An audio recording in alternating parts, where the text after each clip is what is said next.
de guérir, de libérer, de remplir, mon Dieu, de convaincre. Merci Jésus. Sois béni, sois exalté. Dieu est-ce que nous pouvons dire Amen?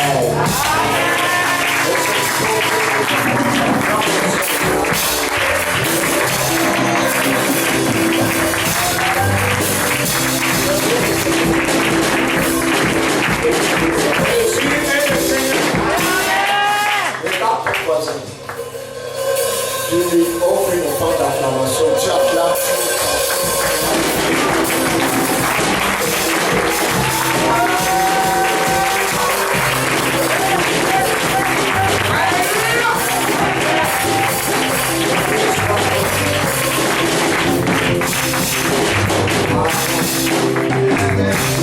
Amen. Nous sommes dans sa présence. Et Dieu nous a encore fait du bien, nous sommes là. Nous étions dans un programme de pasteur, tous les pasteurs des assemblées de Dieu, depuis, normalement ça a commencé mercredi, nous sommes allés jeudi, et nous sommes rentrés samedi. Amen. Et Dieu a forcé les pasteurs David d'être. Amen. Amen. C'est notre pasteur de la borne Yaoundé. Ici là c'est chez nous. Donc je les présente, c'est ma pasteur. Soyez bienvenus, pasteur. Nous allons l'accueillir en acclamant le Seigneur.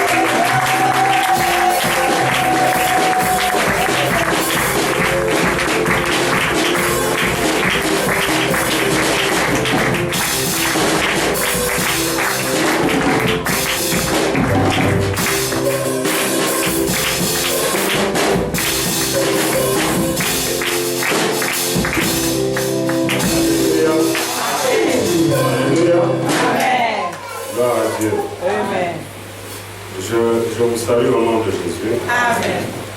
Je suis heureux d'être là. Je n'avais pas prévu d'être là. Mais Dieu a prévu que je sois là. Amen. Amen. Dieu m'a vraiment forcé à rester ici. Nous rentrions hier, on a eu une panne de voiture à l'entrée, après le pont de Sonneberry. Et je ne peux pas rentrer, laisser la voiture pour revenir chercher la voiture. Il fallait garer la voiture, passer la nuit, faire culte avec vous, ensuite chercher à réparer la voiture pour continuer la route.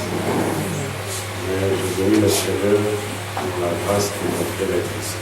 Amen. Je ne sais même pas, la dernière fois, je sais plus. Je crois que c'était l'année passée là. N'est-ce pas? Il y a beaucoup de gens que je ne connais pas. Gloire à Dieu. Amen. Amen. Nous sommes là avec les bruits de gloire. Les trucs qui n'en finissent pas. Ok, c'est pour ça aussi, je tiens à m'excuser. Hein. Je n'ai pas l'habitude de faire un culte de dimanche comme je suis habillé là. Voilà. Je n'ai pas l'habitude de rendre ministère un dimanche comme je suis habillé. C'est vraiment par la force des choses. Je n'avais pas de veste, je n'avais pas de chemise classique et tout ça. Tout ce que j'ai, c'est ce que j'ai sur moi là. Alors j'ai dit, bon, de toute façon, l'onction n'est pas dans la chemise ou la veste.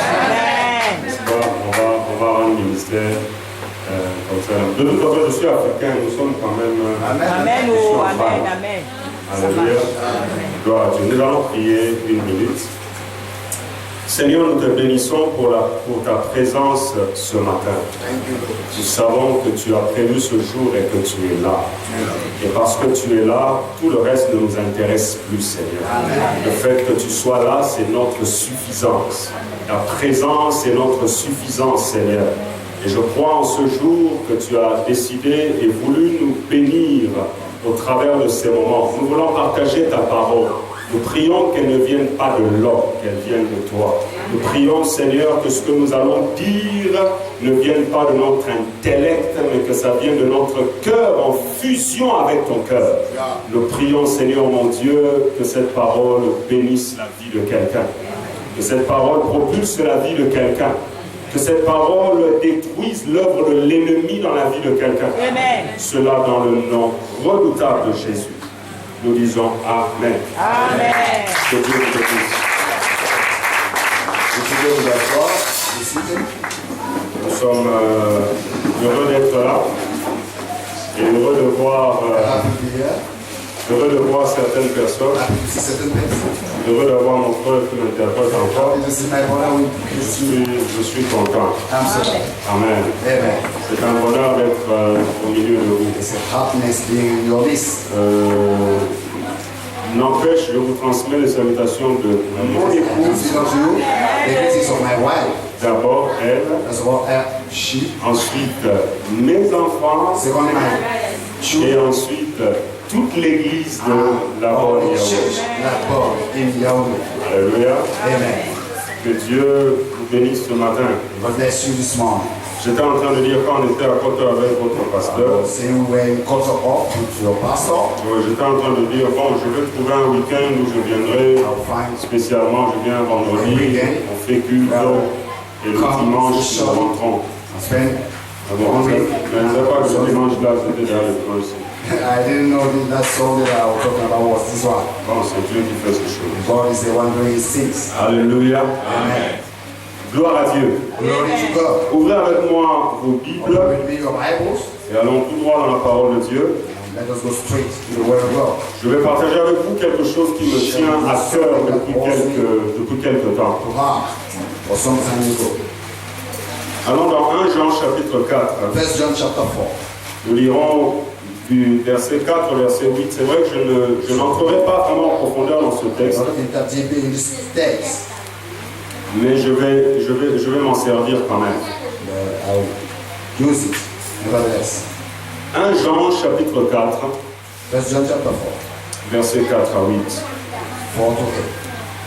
1 Jean chapitre 4, verset 4 à 8, je lis au nom du Seigneur. Non, je suis vraiment Dieu là. Vous petits enfants, vous êtes de Dieu et vous avez vaincu parce que celui qui est en vous est plus grand que celui qui est dans le monde.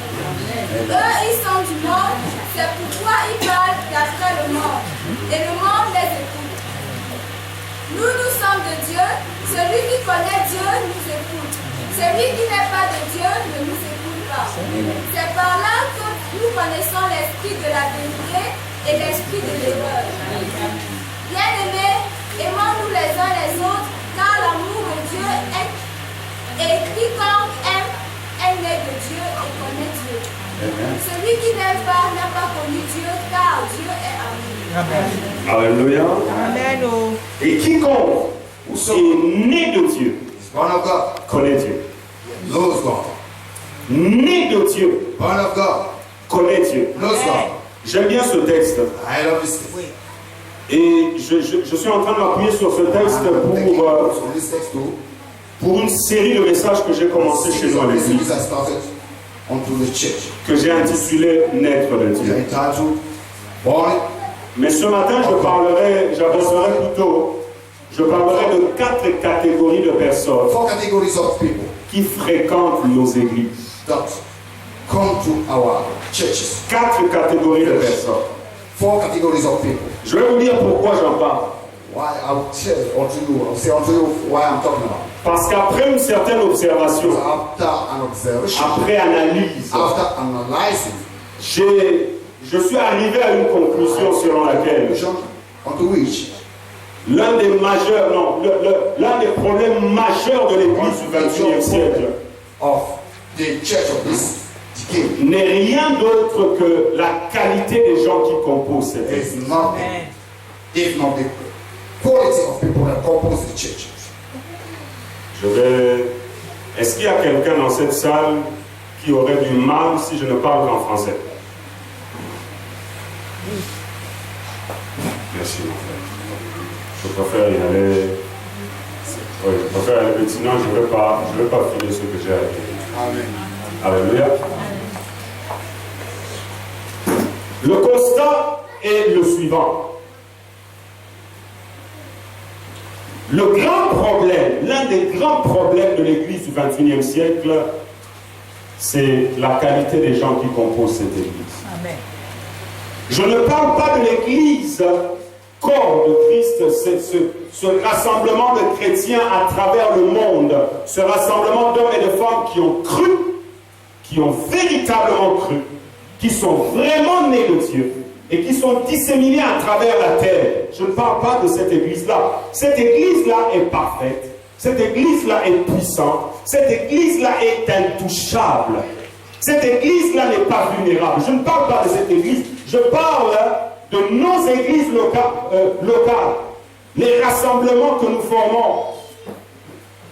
Et aujourd'hui, quand je parle des 4 catégories de personnes qui fréquentent nos églises, je ne parle pas de ceux qui sont dans l'église. Ceux qui sont dans l'église corps du Christ et l'église universelle. Cette église, elle est puissante.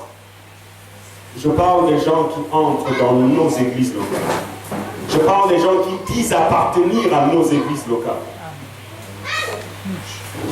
Et c'est un problème très sérieux. Soyez sûr d'une chose, je ne vous ai pas apporté un message de motivation.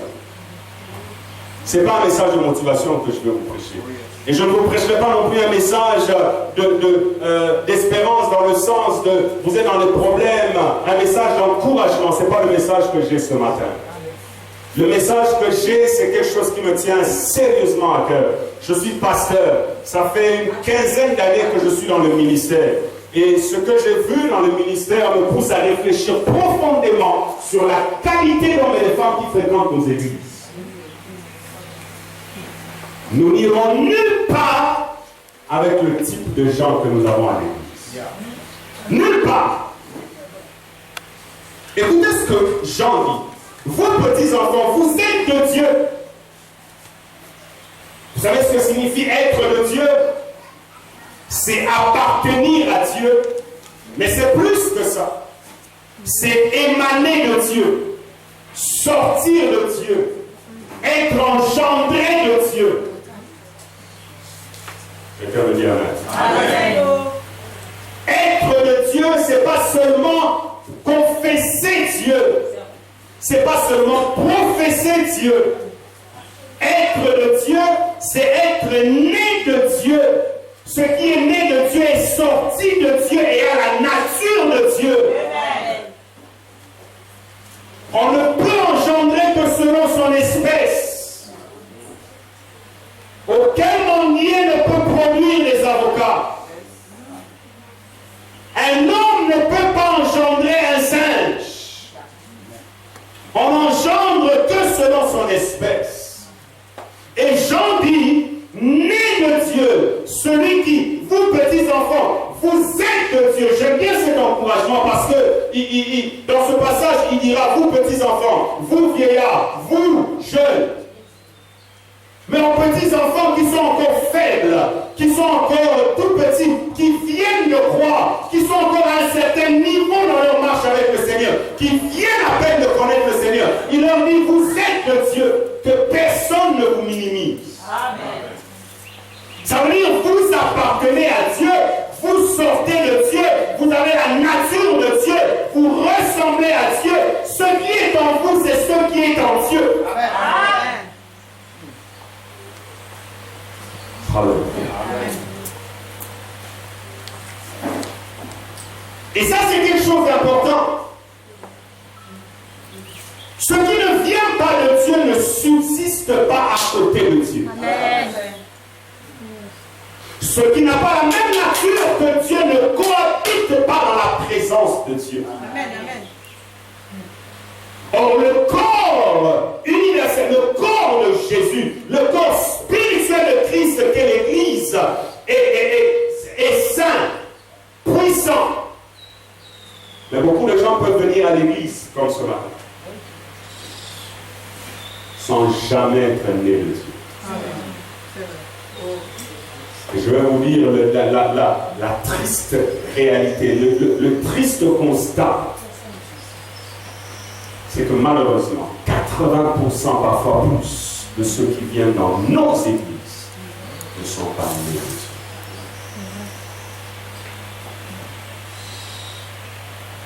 J'ai une petite expérience dans le ministère. Petite comme ça. Mais dans cette petite expérience-là, c'est un constat. Quelqu'un me dit Amen.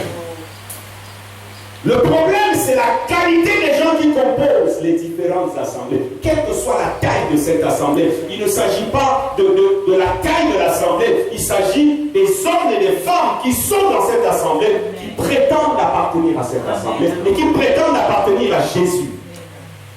Je vous assure, si on avait 50%, si vous avez une église de 50 personnes, 100 personnes, 200 personnes, et vous avez 50 qui sont vraiment, je dis 50%, des gens qui viennent à l'église, qui ont fait cette expérience, vraie, l'église ne ressemblerait pas à ce qu'elle est.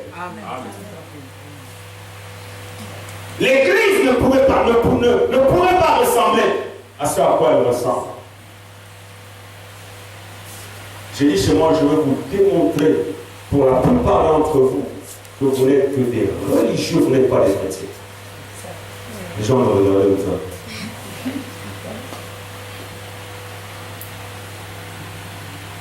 Alléluia. Je l'ai dit. Parce qu'en réalité, comment les gens se retrouvent à l'église? Comment? Il y a plusieurs moyens. Mais je vais en donner 3. Rapidement, et je vais passer. Plusieurs moyens qui font qu'aujourd'hui, quelqu'un se retrouve dans une église. Certains se retrouvent dans une église par héritage traditionnel. C'est la tradition d'une famille.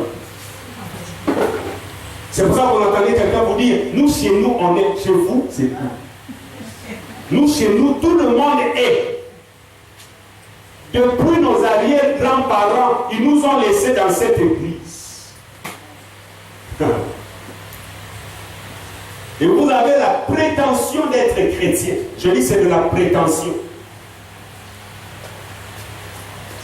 Beaucoup de gens se retrouvent à l'église par tradition, par héritage familial. J'ai donné l'exemple. Je suis pasteur. Automatiquement, mes enfants vont à l'église. Automatiquement. Automatiquement, dès qu'ils naissent, mes enfants n'ont jamais rien que tous sont nés pendant que j'étais déjà pasteur, depuis que je suis pasteur.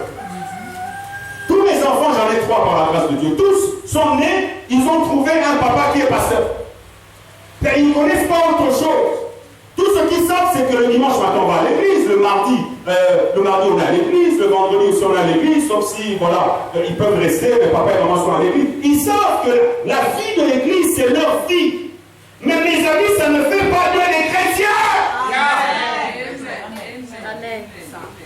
Ils ont hérité une tradition. Je pleure tous les jours devant Dieu pour les 3 enfants qu'il m'a donnés. Je pleure qu'ils rencontrent le Dieu que j'ai rencontré un jour.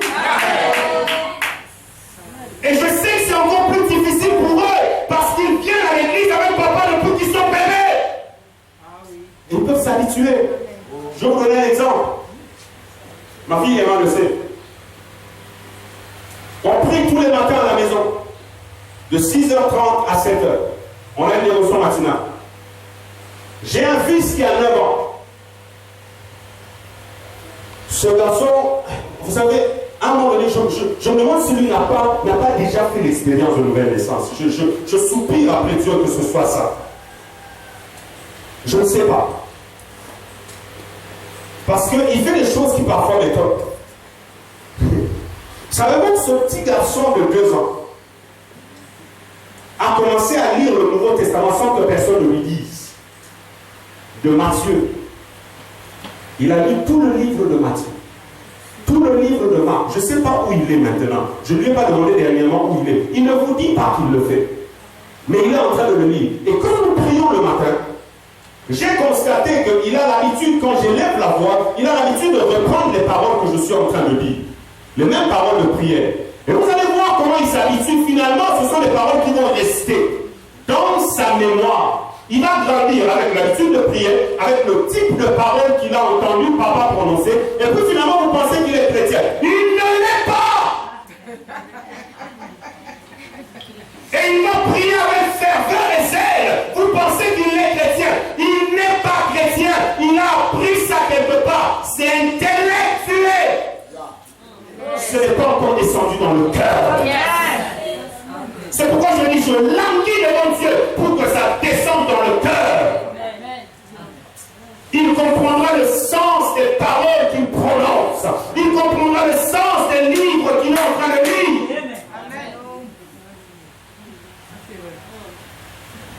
Vous amenez vos enfants à l'église, gloire à Dieu.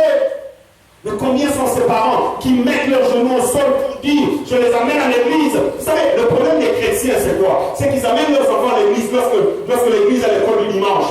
On envoie l'enfant à l'école du dimanche. C'est-à-dire l'école du dimanche fait tout le travail spirituel. Vous vous trompez.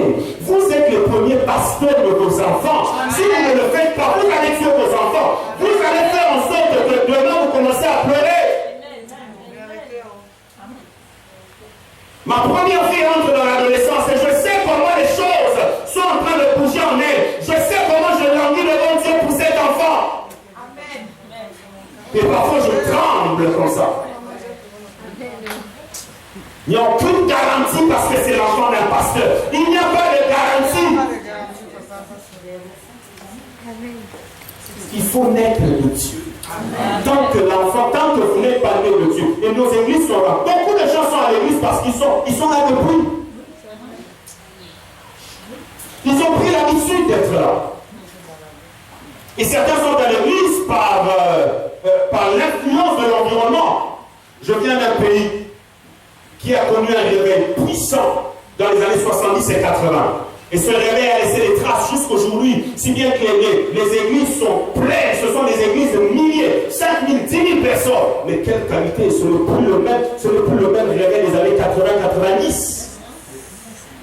Et dans un environnement comme celui-là, beaucoup de gens vont à l'église. Allez à l'église, ne faites pas le toi enfant de Dieu. Et même venir à l'église et écouter un homme de Dieu comme Georges Moukané qui te prêche un message pur, ne fais pas de toi un enfant de Dieu. Si tu n'adhères pas à ce message, si tu ne laisses pas ta vie t'identifier à ce message, tu seras habitué.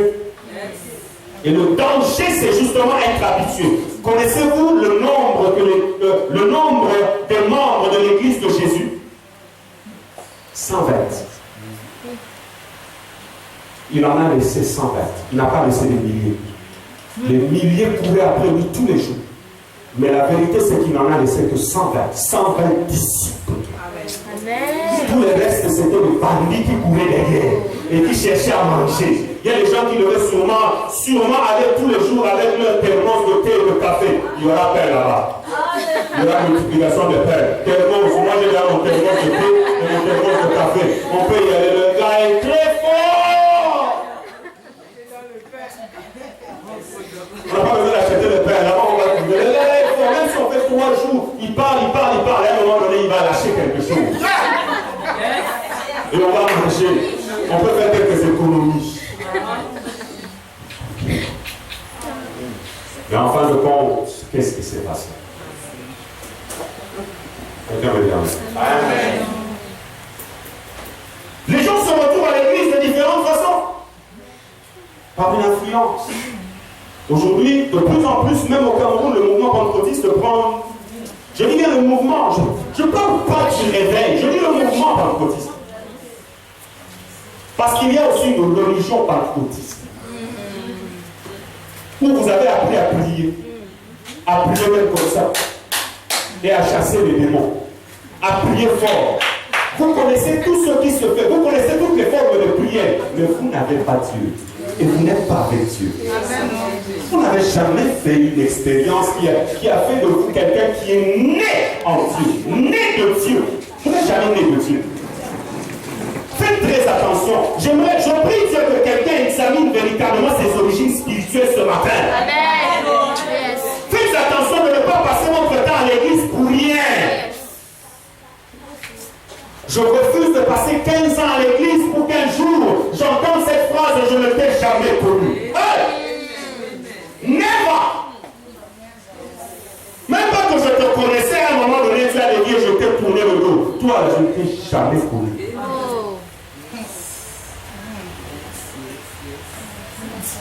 Et d'autres se retrouvent à l'église. Pourquoi? Pour des raisons purement économiques. Des raisons socio-économiques. Ce sont les gens qui se trimballent avec leur thermos pour suivre Jésus. Dans 1 Jean chapitre 2, verset 19, écoutez ce que l'apôtre dire. L'Amérique du rêve. 1 Jean 2, 19. Let's go. 1 Jean 2, verset 19. Ils sont sortis du milieu de nous, mais ils n'étaient pas des nôtres. Car s'ils eussent été des nôtres, ils seraient demeurés avec nous. Mais cela est arrivé afin qu'il fût manifeste que tous ne sont pas des nôtres. Est-ce que quelqu'un m'entend? Cela fut arrivé afin que se manifeste que tous ne sont pas des nôtres. Cela prouve qu'il y a des gens qui peuvent être des nôtres sans jamais avoir été des nôtres. Cela prouve qu'il y a des gens qui peuvent se retrouver à l'église sans jamais avoir été de l'église. Amen. Jamais. Mais ils sont à l'église. Et on les connaît. Cette situation de l'église du 21e siècle est dramatique. Elle est dramatique. Parce qu'elle complique tout. Et en tant que pasteur, je me suis toujours posé la question, qui est en face de moi?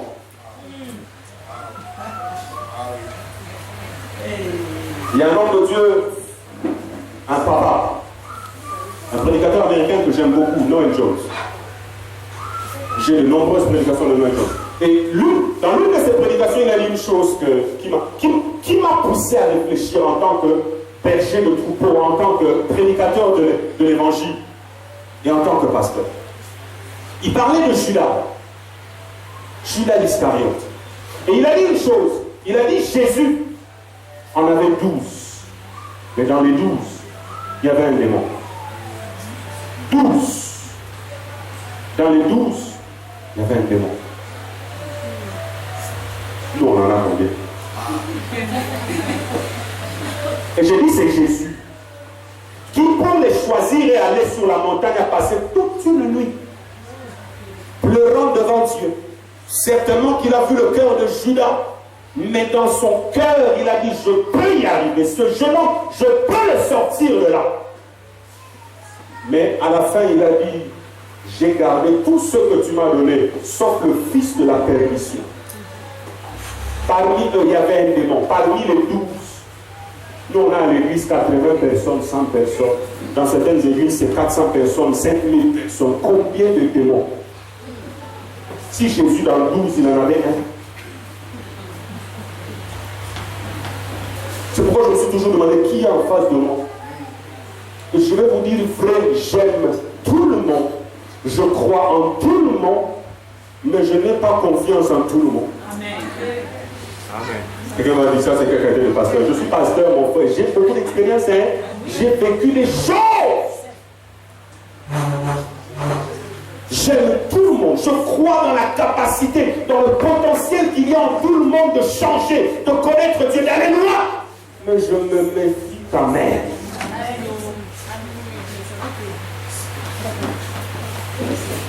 Parce que si Jésus s'est fait poignarder, c'est pas moi qu'on va pas poignarder. Quelqu'un dit Amen. Amen. Alors laissez-moi vous donner les 4 catégories de personnes que j'ai répertoriées qui fréquentent nos églises. La première catégorie de personnes qui fréquentent nos églises, moi je les appelle, ça c'est mon appellation, hein, je les appelle des touristes. Dis avec moi, touristes. Touristes. Maintenant dis à ton voisin touriste, mais attention, hein, attention. Ce n'est pas que tu es en train de lui dire que lui est touriste. Dis-lui quand même touriste. Touristes. Si ton voisin te cache dehors, c'est pas moi. Ça, c'est la première catégorie de personnes qui, pour moi, fréquentent nos églises. Et je vais vous dire qui j'appelle touristes. Ce sont les gens qui visitent nos églises. Je ne parle pas de ceux qui viennent de temps à autre. Hein. Il vient de quelque part, il est de passage, ou alors il est dans la ville, mais il est au quartier. Il dit, bon, je vais aller rendre visite, c'est un enfant de Dieu, mais il dit, je vais aller rendre visite à cette église, je vais aller prier alors avec eux. Je ne parle pas de ces gens-là. Je parle des gens qui viennent à l'église, qui viennent dans nos églises, et même pendant longtemps parfois, par curiosité. Ce sont des gens qui n'ont rien à faire avec vous, rien à faire avec ce que vous faites, rien à faire avec votre prédication. Tout ça là, ça ne l'intéresse pas. C'est un touriste. Il vient par curiosité. Et c'est pourquoi parfois vous le regardez, il est là depuis 2 mois. 2 mois, il vient régulièrement même. Mais il est toujours comme un caméraman, en train de filmer. Mon frère, tu veux quoi? Tu veux qu'on te donne une caméra? Que papa m'a dit, on te donne sa caméra? Écoutez-moi. Dans Luc chapitre 23, verset 8, je vais vous donner l'exemple d'un touriste, l'exemple biblique d'un touriste, de quelqu'un qui s'est retrouvé devant Jésus. Luc 23, verset 18. La Bible dit, lorsque Hérode vit Jésus, il en eut une grande joie. Quelqu'un va dire, ah, donc Hérode aussi cherchait à voir Jésus, peut-être que... Non, il eut une grande joie. Pourquoi? Car depuis longtemps, il désirait le voir à cause de ce qu'il avait entendu dire de lui, et il espérait qu'il le verrait faire quelques miracles. C'est un touriste. Il n'a pas besoin de Jésus. Ce n'est pas qu'il est attiré par le message de Jésus. Il a entendu parler de Jésus. Il vient, il aimerait aussi voir ce que Jésus fait. Et au besoin de voir guérir quelques malades, purifier quelques lépreux, pourquoi pas ressusciter un mort? Mes amis, voir ou alors même expérimenter un miracle n'a aucune garantie de faire de toi un chrétien. J'ai prié pour de nombreuses personnes qui ont vu la main de Dieu, mais qui ne sont jamais devenus enfants de Dieu. Amen. Amen. Oh Lord, I need a miracle in my life. What are you going to do with that miracle? Qu'est-ce que tu vas faire avec ce miracle? Est-ce que ce miracle produira un changement dans ta vie? J'ai vu des gens guérir le cancer pendant qu'il y a des enfants de Dieu authentiques qui gémissent après une petite guérison. Dieu aussi le donne ça. Amen. Dieu aussi. Non, Dieu aussi, on ne le comprend pas. Je suis quand même à toi. Voilà cette maladie qui traite. Il y a un bandit qui vient de quelque part, on le guérit le cancer. Le cancer disparaît. Mais après la disparition du cancer, il est dans une boîte de nuit. Célébré-t-il? Il célèbre quoi? Je ne sais pas. Parce qu'on ne peut pas célébrer Dieu dans une boîte de nuit. Dis ça à ton voisin. On ne célèbre pas Dieu en boîte de nuit.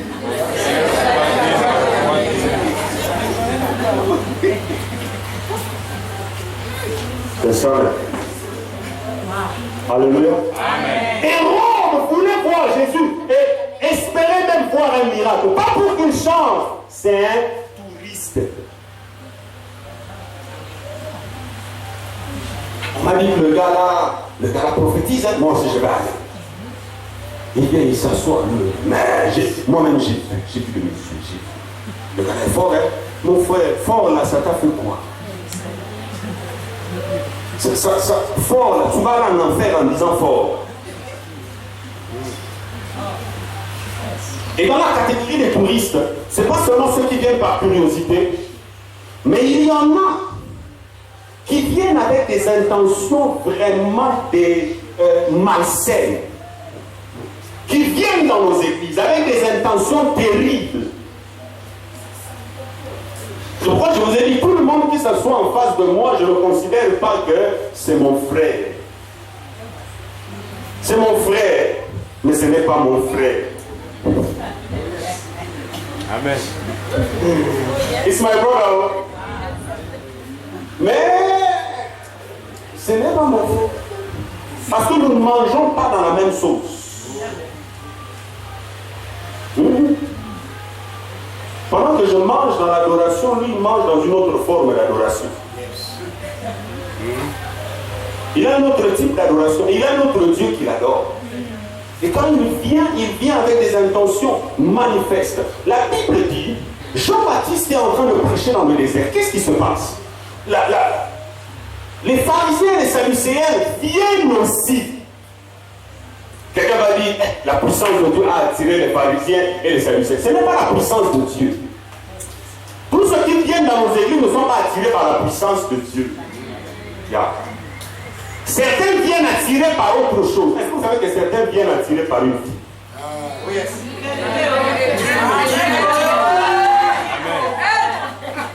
Il a vu quelque part, son cœur a fait ah oui, d'ailleurs. Et on lui dit, c'est là que tu vois. Il y a une église à Koto qui s'appelle Labor. Si tu veux la trouver, c'est là-bas. Elle dort là-bas. Mange là-bas.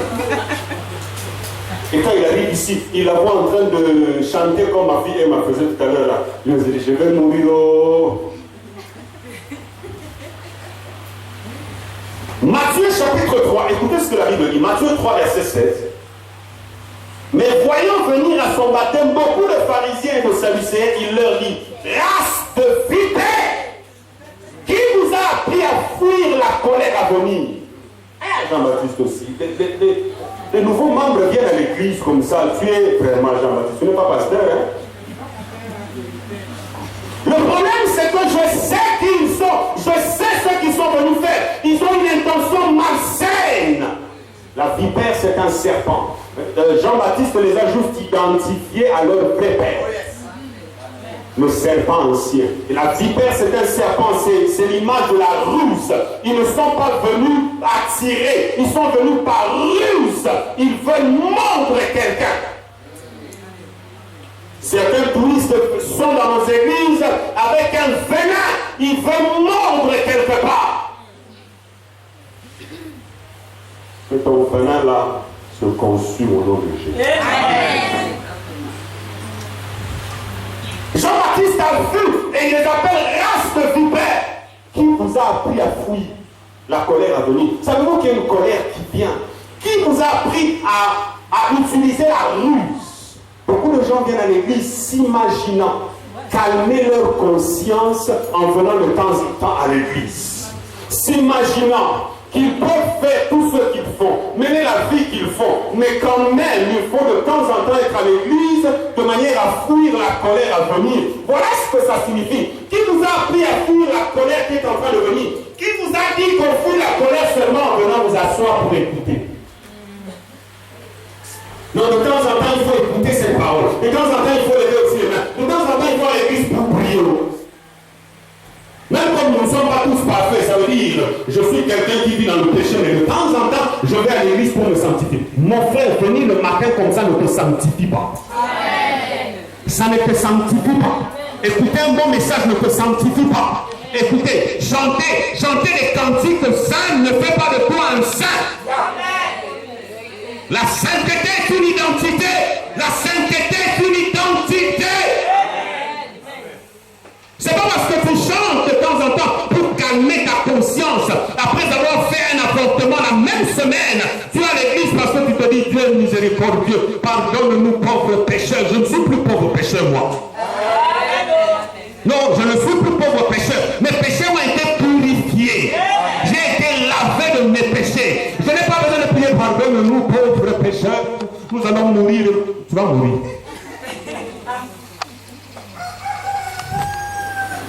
Et c'est là le problème. C'est que les gens veulent fuir la colère de Dieu en adoptant une attitude extérieure de piété qui ne vous change pas. Et c'est ce que les Sadducéens et les pharisiens sont venus faire. Mais Jean-Baptiste, le prophète, le dernier prophète de l'Ancien Testament, a eu la révélation. Il les a dit, je sais pourquoi vous êtes venus. Vous cherchez à camoufler votre mauvaise vie. Et certains sont en église pour camoufler leur mauvaise vie. Vous savez, de la même façon que les gens blanchissent l'argent, d'autres pensent qu'ils peuvent faire un blanchiment de leur vie. Utiliser l'église pour blanchir leur vie. Et celui-là est capable d'aller jusqu'à la Torah. Si je te vois, je sais. Oui, tu vas confirmer. D'autres sont capables de devenir jusqu'à devenir diacre. Ou ancienne église. Avec un habit spécial. Avec une place spéciale à l'église. où on le voit. Blanchiment de vie. Ça s'appelle blanchiment de vie privée. Ta vie est dégoûtante. Et tu veux faire un semblant. Tu cherches à fuir la colère à venir. On ne la fuit pas comme ça. Le seul moyen de fuir la colère à venir, c'est de croire, c'est de croire, c'est de croire, de t'identifier au message.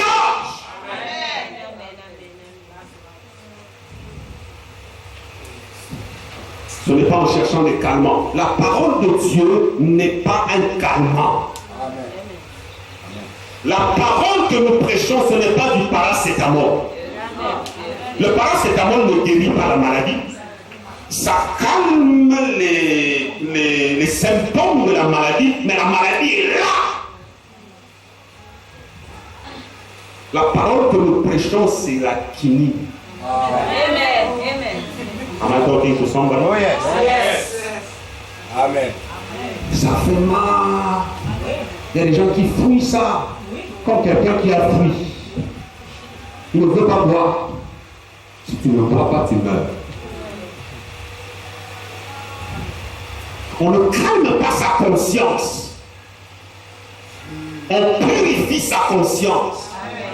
Notre conscience ne doit pas être calmée, elle doit être sanctifiée. Tu dois vivre une conscience libérée. Quelqu'un me dit Amen. La deuxième catégorie de personnes qui viennent dans nos églises, moi je les appelle les sympathisants. Donc soyez sûr que tout cela, visiteurs, non, je dis quoi, touristes, sympathisants, on n'est pas rien. En fait, je suis en train de donner des tout ça païens. Je les appelle sympathisants. Qu'est-ce qu'un sympathisant? Vous savez, selon le dictionnaire, un sympathisant, c'est quelqu'un qui, sans adhérer à une organisation, sympathise quand même avec elle. Il n'accepte pas, il n'adhère pas à l'organisation, mais il sympathise avec elle. Et l'exemple le plus frappant, c'est la foule qui suivait Jésus tous les jours. C'était les sympathisants.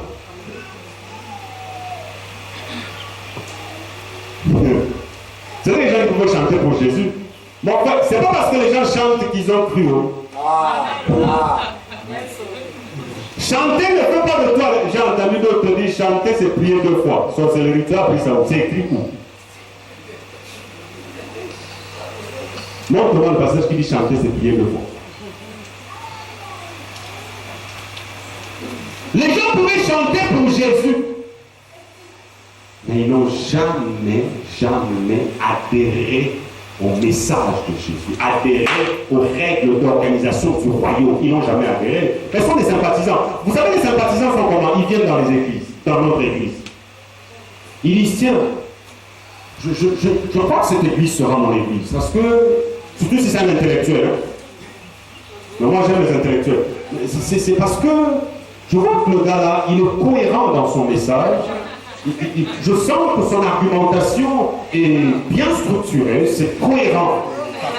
Hein, vous savez, nous avons, j'ai 2 doctorats, j'ai un doctorat en sciences machin, j'ai un autre doctorat en ceci. Bon, il faudrait quand même que je me retrouve quelque part où le français est assez correct, ou si c'est de l'anglais, c'est un anglais plus ou moins académique. Il faut que je sente un respect des règles scientifiques. Et je sens que ce monsieur-là, il est... Voilà, c'est bon, je crois que je vais aller. Et même la chorale, je sens qu'elle chante bien. C'est pas trop de bruit, c'est pas trop de... Bon, moi, tu es un sympathisant. Non, c'est-à-dire que tu as sympathisé. Ce type-là n'a pas adhéré. Son problème, c'est que, non, c'est l'extérieur, là, non, ça va. Ça me convient. Donc, il faut que ça convienne à toi. C'est à toi que ça doit convenir. C'est pour ça que certaines personnes ne vont pas dans certaines églises. Je ne suis pas du tout en train d'encourager la médiocrité. Je n'aime pas la médiocrité. C'est pour ça que je fais des études. Je pousse mes études. J'ai une licence en théologie. Je suis en train de faire un master en théologie. S'il me faut, j'irai faire le doctorat en théologie. Pourquoi? Parce que je sais ce que je recherche. Je ne cherche pas un titre. Je fais quoi avec un titre? Et j'aime être cultivé. Parce que je ne sais pas devant qui je parle. Je peux parler devant un homme qui a 3 doctorats, qui est en train de parler français déphasé comme ça, le gars te regarde. Mais le problème des sympathisants, c'est qu'ils sont attachés à la forme, pas au fond.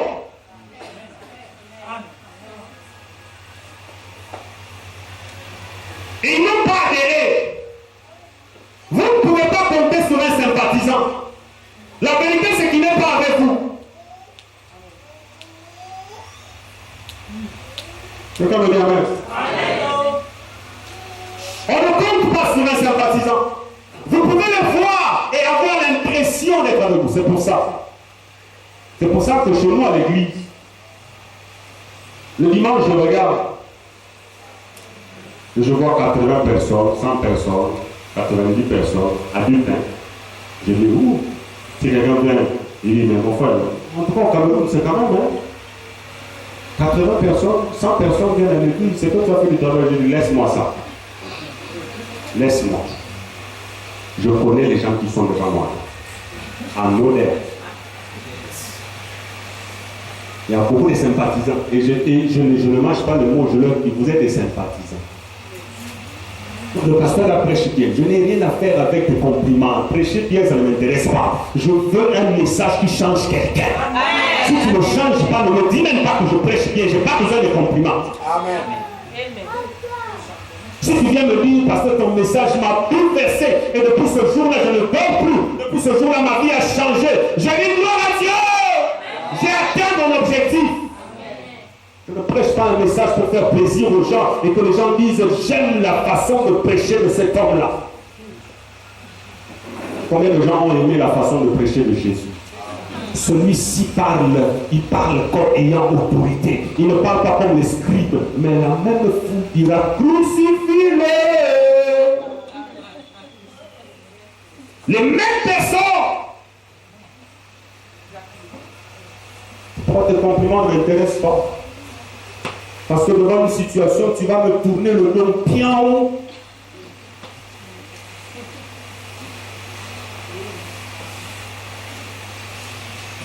Quelqu'un me dit amen. Amen. Un sympathisant, on ne compte pas sur lui. Ne dis pas que tu as quelqu'un s'il est juste sympathisant. Il n'est pas avec toi. C'est pourquoi, même dans vos relations personnelles, il y a des gens qui sont dans votre vie qui ne sont que sympathisants.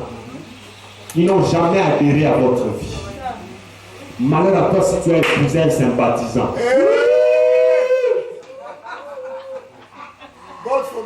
You are finished. Ça veut dire, parce qu'un sympathisant est autour de toi et tu penses qu'il est avec toi. Il n'est pas avec toi. Il y a quelque chose qui est de son intérêt qui fait qu'il soit là. Le jour où la chose là bouge, tu sauras qui je suis de ce jour-là. C'est pourquoi tu vas t'inquiéter. Je ne comprends pas mon mari. Vraiment, quand on s'est marié, quand vous vous êtes marié là, ça s'est passé comment? Tu l'as trouvé où? Au Katios. Vous connaissez le Katios? Qui connaît Yaoundé? Tu l'as trouvé au Katios, ou bien, enfin bref, dans une boîte de nuit, ou bien dans un snack bar, ou bien au Québec. Il y a un truc qui fait fort là-bas, Québec. Tu as trouvé ton mari au Québec. Tu as tout fait pour essayer de sanctifier son extérieur. Tu nous l'as amené ici à l'église. Juste nous aussi, on a prêché. On a dit, le gars s'est accepté. Il est allé même dans les eaux du baptême. Mais zéro. On a fini, on a prié. Soyez bénis. Soyez fait qu'on a prononcé toutes les bénédictions. Dieu nous regardait et dit, mes enfants, vous souffrez. Eh, vraiment, vous souffrez. Est-ce que vous connaissez le nom? 6 mois après, les choses ont changé. Papa, moi je ne comprends pas. Tu l'as trouvé au Québec. Tu l'as amené, tu as tout fait pour sanctifier. C'est un sympathisant. Un sympathisant, c'est quelqu'un qui est à côté de vous pour un intérêt. Il sympathise avec vous. Il n'est pas avec vous. Et beaucoup de gens sont à l'église comme ça. C'est pour ça qu'ils n'ont aucun engagement vrai dans l'église. C'est pour ça qu'ils n'ont aucun engagement vrai dans cette église. C'est pour ça qu'ils ne peuvent pas dire que cette église est leur église. Ce sont des sympathisants. Je dis à certaines personnes, vous là, est-ce que certains parmi vous sont capables de ne même pas dire là où ils prient? Et tous les dimanches, vous êtes là assis. Vous acclamez.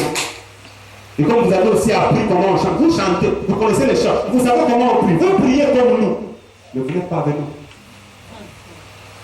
Vous êtes un sympathisant.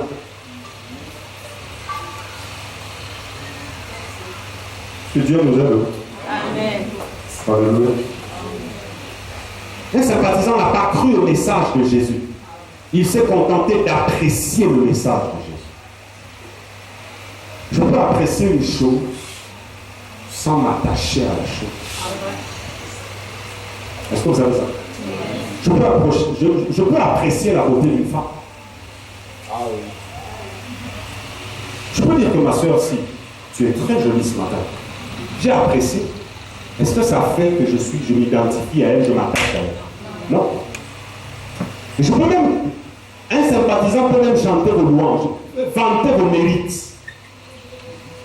Oh, j'aime cette église-là. J'aime la façon dont il prêche Jésus. Tu fais quoi du Jésus qui est prêché dans l'église?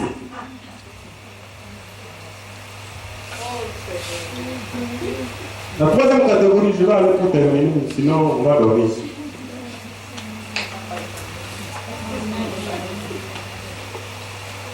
Dieu donc on le masque là.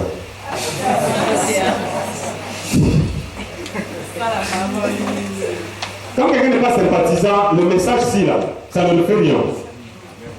Il connaît la profondeur de la relation qu'il a avec Jésus. Il connaît. Mais quand quelqu'un est sympathisant, il est un peu tchouqué. Vous savez, il y a certaines paroles là qui le tchouquent. Mais il y a beaucoup de gens qui sont... Ma femme a l'habitude de dire... Vous savez, ma femme dit, mais vraiment, moi parfois je me pose la question, si les gens ne sont pas devenus habitués à la parole. Parce qu'avec tout ce qu'ils reçoivent comme message, mais leur attitude et leur comportement semblent être les mêmes. Ça veut dire tu vas parler. Dieu... Non, vraiment Dieu a pitié de nous parfois. Parfois Dieu nous regarde et dit, mon fils, courage. Jésus lui-même dit, garde, courage, je connais. Moi-même j'ai parlé, mais à la fin les gars m'ont vendu. Donc courage. Moïse a tout fait, Moïse priait, passait des nuits entières pour ce peuple-là, mais un jour le peuple-là lui a fait sa vie.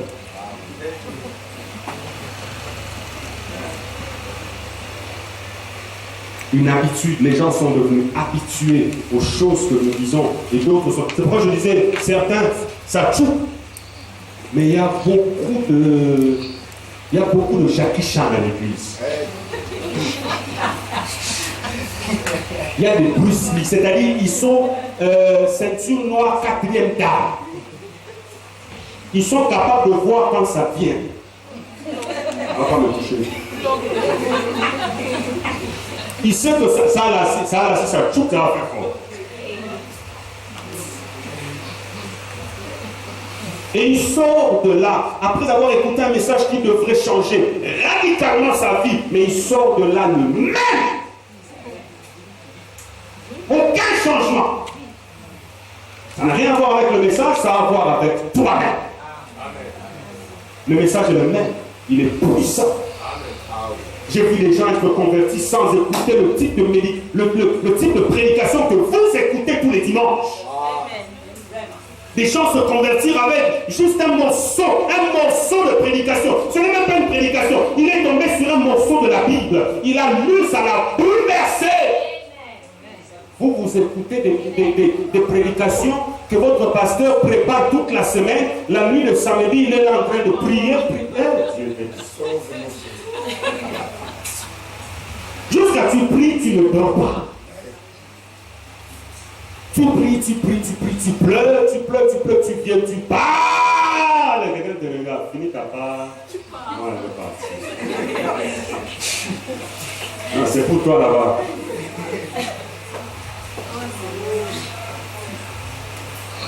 Quand tu parles d'éviter le sexe pendant le mariage, regarde, laisse ça.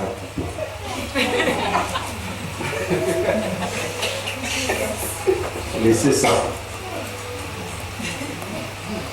La troisième catégorie, ce sont les adhérents.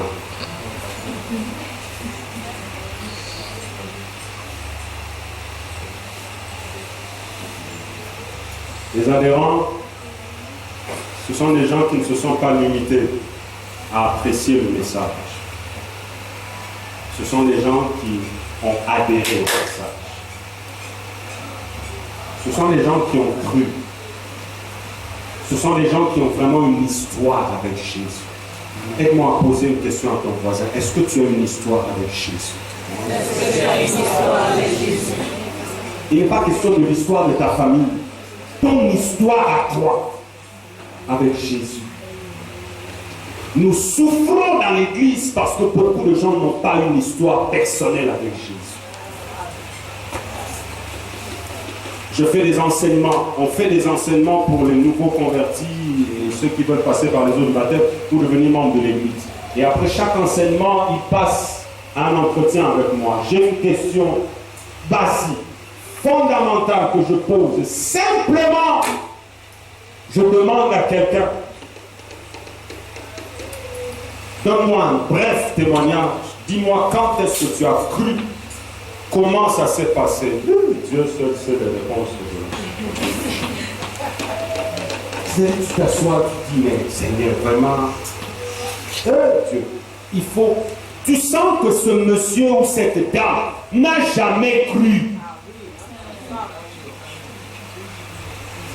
Et les fruits ne trompent pas. Vous pouvez tout faire pour devenir extérieurement chrétien et devenir intellectuellement chrétien. Si le cœur n'est pas chrétien, les fruits ne vont pas suivre. Les fruits ne vont pas suivre. Vous pouvez connaître la parole de Dieu, vous pouvez même la lire, vous pouvez même l'avaler, la débiter. Vous pouvez même être capable de faire une déclamation depuis Genèse jusqu'à Apocalypse, être capable de dire des choses sur chaque livre. C'est votre intellect qui a retenu cela. Votre cœur n'en a pas été affecté. Et vous ne changerez pas. Vous constaterez que vous êtes toujours esclave des mêmes choses.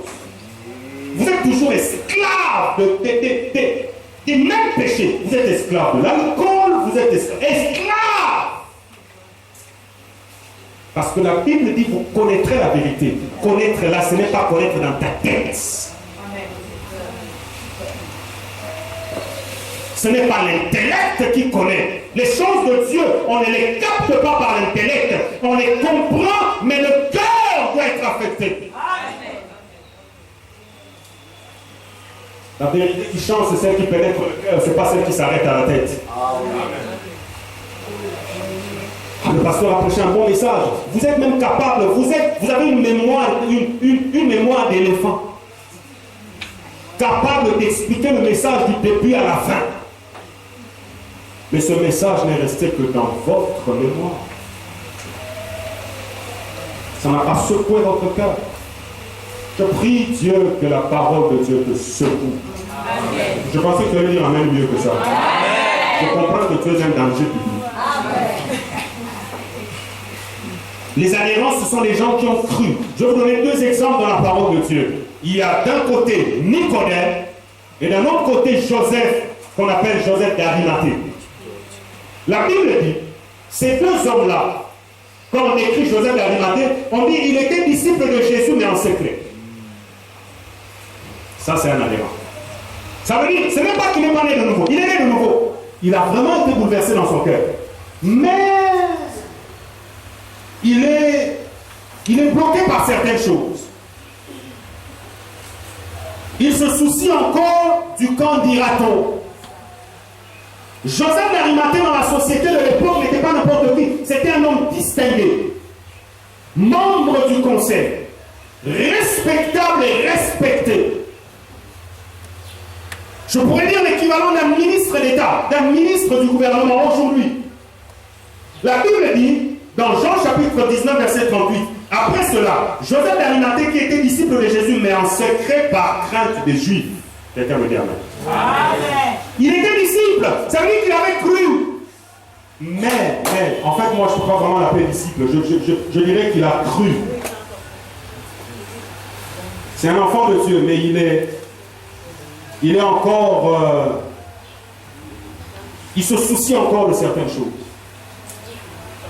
Qu'est-ce que les gens diront? Son engagement n'est pas total. Son engagement n'est pas plein. Son engagement n'est même pas public. Son engagement est secret. Il n'y a pas d'engagement secret. Amen. Donc moi, je suis chrétien, mais vos choses sont là. Moi, je ne suis pas le genre que... Je n'aime pas me faire voir. Fausse humilité. Ce n'est pas question de se faire voir. Quand on est chrétien, on l'est et on l'affiche publiquement. On n'a pas honte de dire qu'on est disciple de Jésus. On n'a pas honte de clamer très haut que j'appartiens à Jésus. On n'a pas honte. Si vous avez honte, vous avez un problème. Vous n'êtes pas chrétien. Ou bien vous êtes visiteur très dangereux, ou bien sympathisant mauvais, ou bien vous êtes un adhérent. C'est là bon pour vous, mais il faut faire attention. Parce qu'un adhérent peut facilement basculer. Vous avez adhéré au message. Et l'église du XXIe siècle est remplie principalement de visiteurs et de sympathisants. Ensuite, il y a quand même des adhérents. Des gens qui viennent, qui ont cru. Et qui, si la trompette sonne, ils iront au ciel. Hein? Oui, ils iront au ciel. Mais ils ont peur de s'afficher. Ils ont peur de s'afficher. Et vous ne pouvez pas compter non plus sur ces gens. Parce que Jésus ne comptait que sur ceux qui étaient capables de s'afficher publiquement. Amen. Amen. Vous travaillez quelque part. Vous avez peur de dire à votre boss que vous êtes chrétien, né de nouveau.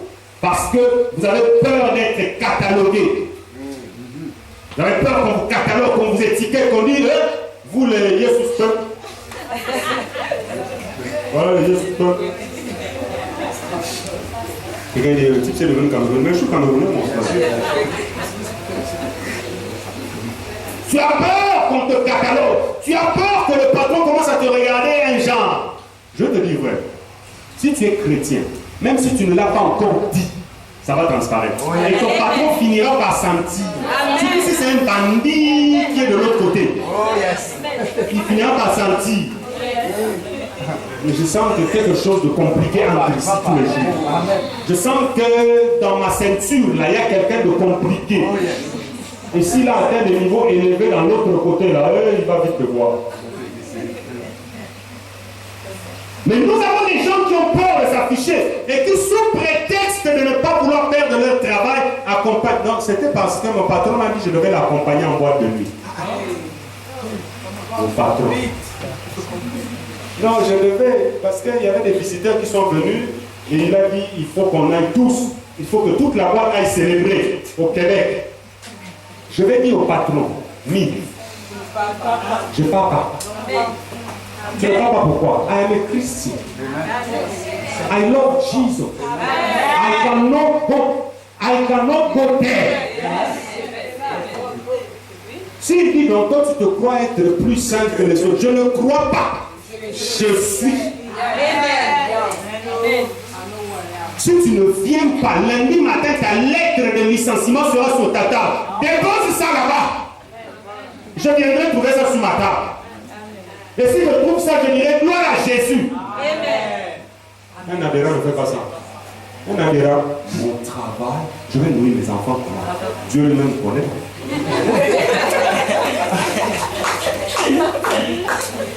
Et un adhérent va te sortir un verset biblique. Celui qui ne prend pas soi-même, surtout de sa propre famille, c'est pire qu'un infidèle. Ça veut dire que je dois m'occuper de ma famille. Si je perds mon emploi, je m'occupe de ma famille comment? Pardon, laissez ça. Dieu sait que je suis chrétien. Eux n'ont pas besoin de savoir que je suis chrétien.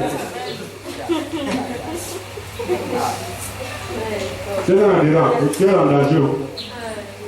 Tu es en danger. Quelqu'un me dit amen. Amen. Alléluia. Amen. Mais j'aime la Bible. Parce que Nicodème et Joseph d'Arimathée sont devenus disciples de Jésus en secret, mais ça c'était avant la mort de Jésus. Quelque chose s'est passé. Lorsque Jésus est mort, quelque chose s'est passé. Quelque chose s'est passé. Et c'est là que je parle de la quatrième catégorie qui vient dans nos églises que j'aime. C'est cette catégorie-là. C'est avec cette catégorie-là qu'on peut remporter des victoires. Ce sont les disciples de Jésus. Les vrais disciples. Les disciples authentiques. Avec cela, on peut remporter des victoires. Avec cela, Jésus peut compter. Jésus compte sur ces personnes-là. La Bible dit, Joseph d'Arimathée qui était disciple en secret avant que Jésus ne meure. Quand Jésus est mort, il a dit non. Les choses ont changé. Il est allé réclamer le corps de Jésus. Donnez-moi son corps. Donc toi, si tu étais son disciple, je suis son disciple. Peu importe si on va me bannir du conseil, peu importe si on me chasse de mon travail, je suis disciple et je le reste. Ils se sont affichés publiquement. Lisez à partir du verset 38 jusqu'au verset 42 de Jean chapitre 19. Nicodème qui se cachait, qui venait chercher Jésus en secret, ne le cherche plus en secret. Il a acheté les aromates et ils ont pris tous ensemble le corps de Jésus en public. Ils ne se cachaient plus. Désormais, ils sont devenus disciples visibles. Quelqu'un me dit amen. Cette quatrième catégorie de gens, c'est la catégorie que Jésus recherche. Et de toute la foule qui le suivait, il n'y avait que 120 qui avaient atteint ce niveau-là. Ce sont les 120 qui sont restés. Tout le monde les voyait. On les a vus en train de prier dans une chambre haute. Quelqu'un pense que la chambre haute, c'était un lieu fermé. Ce n'était pas un lieu fermé, c'était un lieu ouvert, c'était une sorte de balcon. Tout le monde les voyait passer. Les gens qui passaient les voyaient en train de prier. Regardez-moi les fous ci. On a déjà tué leur maître, ils prétendent qu'il est ressuscité. Et ils étaient ensemble. Ils persévéraient, ils restaient à Jérusalem. Certains avaient sûrement, probablement perdu leur travail. Et je présume que dans les 120, il y avait probablement Nicodème, probablement Joseph d'Arimathée, en train de prier et d'attendre la promesse du Père. Le Père a dit qu'il ferait une promesse. Jésus est parti, mais il nous a fait une promesse. Nous sommes prêts pour la révolution. Mais nous attendons que quelque chose arrive. Et pendant qu'ils étaient en train de prier, ma Bible dit tout à coup, il y eut un bruit comme le bruit d'un vent impétueux. Ça ne vient pas sur les adhérents, ça vient sur les disciples. Amen. La puissance de Dieu ne s'empare pas de n'importe qui. Dieu ne se sert pas de n'importe qui. Dieu se servira de celui qui est prêt à aller loin avec lui. Dieu n'utilisera pas tout le monde. Dieu utilisera les personnes qui sont capables de s'afficher pour lui. Et les 120 qui étaient dans la chambre haute s'affichaient pour Jésus. Ils avaient dit, nous sommes là, nous sommes les disciples de Jésus. Les gens se moquaient d'eux. Ils ont dit, il n'y a pas de problème. Moquez-vous de nous. Nous attendons une promesse. Il y a une promesse qui va arriver. Dieu a promis quelque chose. Et quand c'est arrivé, la puissance de Dieu est tombée sur leur vie. Ma Bible dit, ce jour-là, une multitude est venue là où ils étaient. Les gens sont venus voir qu'est-ce qui se passe. C'est pas n'importe. Dieu n'étonne pas le monde avec les sympathisants. Amen. Dieu n'étonne pas le monde avec les adhérents. Amen. Dieu étonne le monde avec les disciples. Amen. Un disciple, c'est celui qui s'est identifié à son maître. Un disciple, c'est celui qui a cru dans le maître. Un disciple, c'est celui qui est prêt à marcher avec le maître. Un disciple, c'est celui qui est prêt à représenter le maître. Amen. C'est ça le disciple. C'est pas simplement quelqu'un qui vient à l'église et qui fait mille idées chrétiens. Un disciple, c'est celui qui a identifié sa vie au maître. Amen. Un disciple, c'est celui qui est prêt à représenter le maître. Il est assis au pied du maître et il est prêt à représenter le maître. Le maître peut l'envoyer n'importe où. Le disciple partira. Le disciple est attaché au maître, soumis au maître. Il va partout où on l'envoie. Le disciple ne pose pas la question. Le disciple ne philosophe pas lorsque le maître lui parle. Le disciple écoute la voix du maître. Il dit, ainsi soit-il. Lorsque vous atteignez le stade du vrai disciple, il y a des choses qui vous quittent sans que vous n'ayez besoin de prières spectaculaires sur vous. Amen. Parce que vous êtes devenu capable de dire à Jésus, me voici. Je ferai tout ce que tu voudras. J'irai partout où tu voudras que j'aille. Je partirai. Si tu veux que je quitte cet homme, je le quitterai. Mais attention pas ton mari. Je parle de si tu étais deuxième femme. Amen, amen, amen. Je ne prêche pas les affaires à qui ton mari, c'est la sorcellerie. Amen. Jésus ne compte que sur les disciples. Oh, Et l'Église ne peut progresser que lorsque nous atteignons le stade de disciples. Des vrais disciples. Des gens qui ne se posent pas de questions. Des gens qui se lèvent pour Jésus. Des gens qui parlent de Jésus. Des gens qui n'ont pas peur qu'on se moque d'eux. Des gens qui n'ont pas peur qu'on les indexe du doigt. Des gens qui n'ont pas peur qu'on dise dans leur famille, c'est perdu. Il dit, je suis perdu pour Jésus. Ils n'ont pas peur de ça. Ils ont cru en Jésus. On peut compter, le maître peut compter sur les disciples. Quelqu'un veut dire amen. Nicodème et Joseph d'Arimathée ont compris que le temps de se cacher était fini.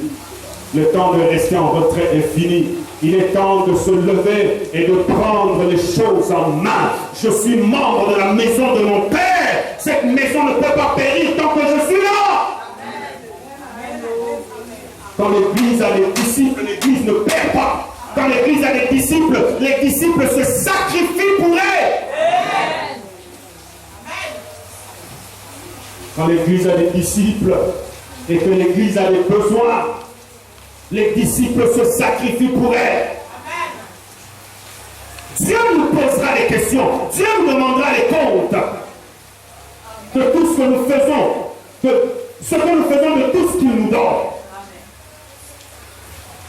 Je suis pasteur d'église. Et il m'est arrivé de me tenir du haut de la chair. Je n'aime pas parler argent. Je n'ai pas appris ça. Votre pasteur, nous sortons de la même école. On ne connaît pas parler argent. Et je n'aime pas. Mais je vais me tenir du haut de la chair et dire aux membres, nous avons 3 mois d'arriéré loyer.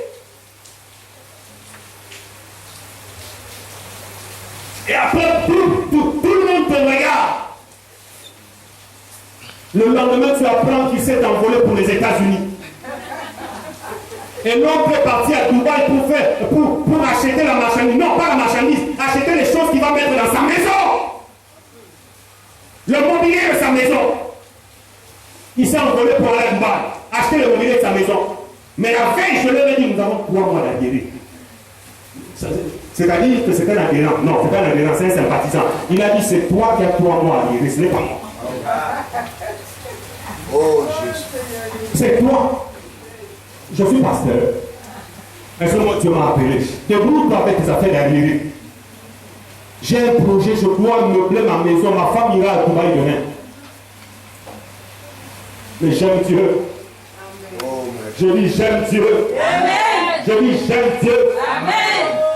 Je le disais à votre pasteur. Je roule dans une voiture que je n'ai pas eu par une personne à qui je prêche la parole tous les dimanches. Non. C'est pourquoi je l'ai dit ici, ça ne vient pas d'ici, ça viendra d'ailleurs. Amen. Et malheur à vous si ça vient d'ailleurs. Parce que c'est vous qui êtes bénis par ce ministère. Et en réalité, c'est votre maison. Vous entrez dans certaines maisons des chrétiens. Vous entrez dans l'église où ils prient. Certains sont terribles. Ils prient dans l'église là tranquille.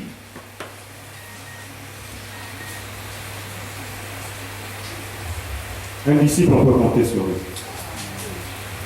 Un disciple, on ne le bouscule pas. Un disciple, on ne lui demande même pas. Un disciple sait que c'est son rôle. C'est sa responsabilité. J'ai prêché la parole de Dieu dans une église. On m'a appelé pour rendre un ministère. Une église, une personne a été touchée, m'a offert sa voiture. Une église où on ne le connaît pas. J'ai des gens à qui je prêche la parole toutes les semaines. Tu finis de lui parler du problème du loyer de la maison. Le matin, il est parti aux États-Unis.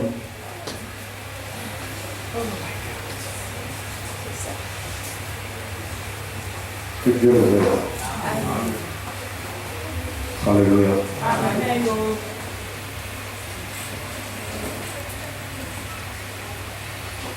L'enthousiasme des sympathisants est toujours soutenu par les intérêts personnels. Mais le disciple s'attache avec son cœur. Et il n'a pas honte de s'afficher. Il aime son maître.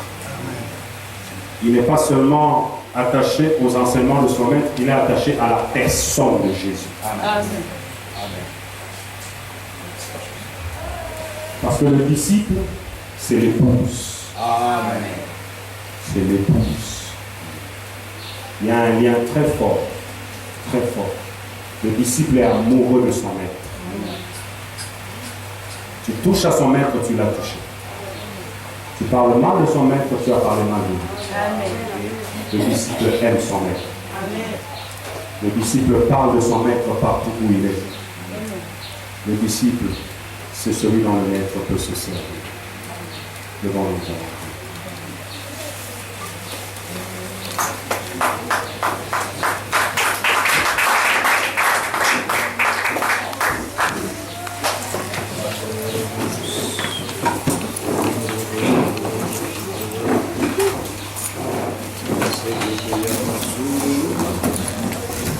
Ce matin, nous sommes tous debout.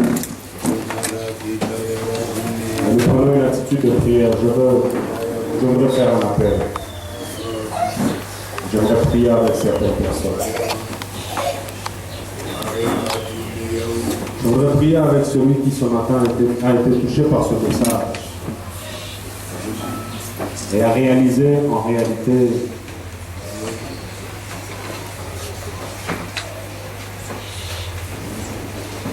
qu'il a adhéré au christianisme. Non, il a sympathisé avec le christianisme. Mais il n'est pas capable de dire si oui ou non il est vraiment né de Dieu. Et ce matin, après avoir été touché pendant que je parlais, tu as été touché. Et tu voudrais dire, Seigneur, je ne veux pas perdre mon temps dans l'église. Je veux que ma vie soit totalement changée, totalement transformée. Je ne voudrais pas fréquenter l'église. Je veux appartenir à l'église du Seigneur.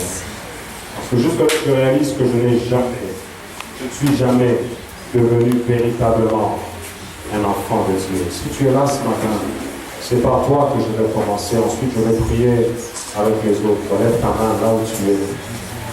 Lève ta main. Je veux prier avec toi. Tu réalises au fond de toi que tu n'es pas capable de définir ta relation avec Jésus. Tu n'en as pas eu. Il n'y en a pas une vraie. Je ne veux pas que ce soit par la peur, mais je veux que tu réalises ce matin que des choses peuvent changer. La présence de Dieu est en ce lieu. Seigneur, ces hommes et ces femmes ont levé la main pour reconnaître qu'ils ont besoin de toi.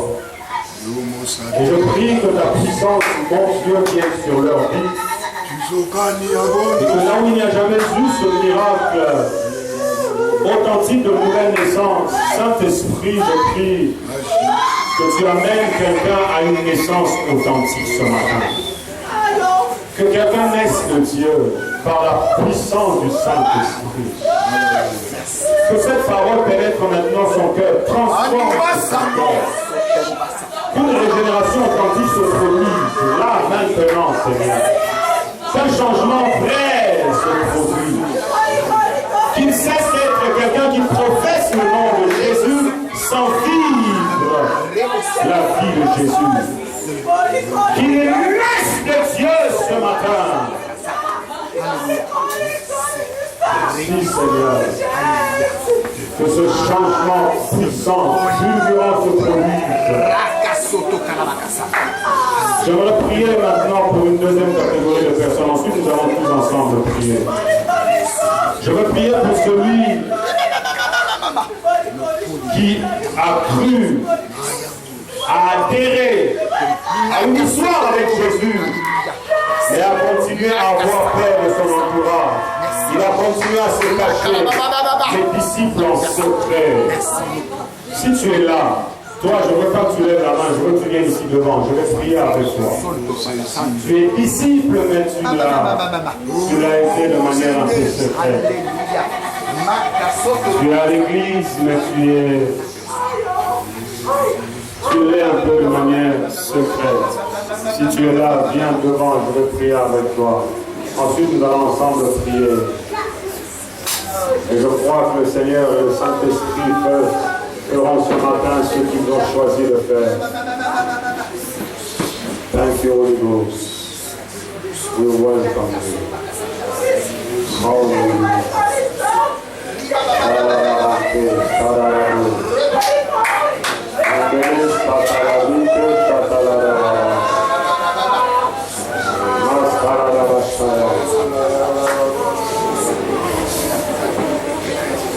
Hallelujah.